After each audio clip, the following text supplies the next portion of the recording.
নাফিসা মাশাল্লাহ খুব কাজের হয়ে গেছে। ওর নানি খুব সুন্দর করে আটাটা সিদ্ধ করছে। ও আবার এই চামচটা দিয়ে খুব ভালো করে চেপে চেপে নিচ্ছে, মানে ঠান্ডা করতেছে, তারপরে হাত দিয়ে সেনবা এটা আটাটা। ও তাই? রুটি কি তুমি বেলতে পারো? সব পারো? ওরে বাবা, যাক আমার মার আসলে কষ্টের দিন শেষ। আমি তো মাঝে মাঝে আমার আম্মুকে রান্নাবাড়া করে খাওয়াই। এখন আমার আম্মুর আরও একজন যুক্ত হয়েছে। আম্মু কষ্ট দিন কি কমে গেল তোমার? ও কষ্ট শেষ। দেখো কাজ জন্য আবার বাড়াই দেয় না।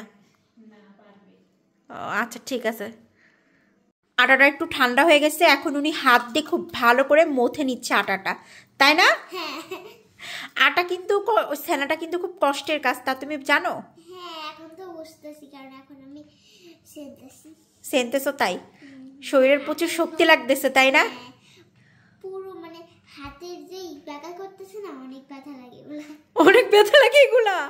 তাহলে তুমি কেন তোমার নানিকে বললা যে নানু দাও আজকে আটাটা আমি সেনে দিই? তোমার নানু কিন্তু তোমাকে বলছিল যে নাফিসা তুমি পারবা না, তুমি যখন আরেকটু বড় হবা তখন আমাকে আটা সেনে দিও, বলছিল না? হ্যাঁ, মাঝে মধ্যে তো নানুকে একটু করে দিতেই হয় তাই না?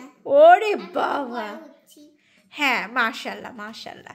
এই যে তার ছোট্ট ছোট্ট হাত দিয়ে সে খুব সুন্দর করে আটাগুলো মুছতেছে, এই যে খুব ভালো করে কমপ্লিট করতেছে আটা সেনা।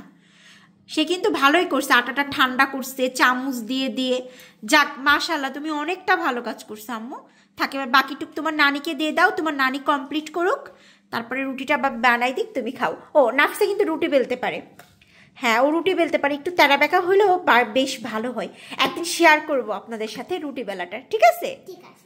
আচ্ছা ঠিক আছে, এখন তুমি নানুকে দিয়ে দাও, বাকিটা তোমার নানু খুব ভালো করে কমপ্লিট করুক। মাশাল্লাহ যতটুকুই করছো তুমি অনেকটা কাজ আগায় দিছো তোমার নানির, এটা কিন্তু সত্যি কথা। Thank you. আপনারা সবাই ভালো থাকবেন। আল্লাহ হাফেজ। আল্লাহ হাফেজ, বাই বাই। ছোট্ট ছোট্ট হাত দিয়ে আটা ছেনতেছে বুড়ি বিটি।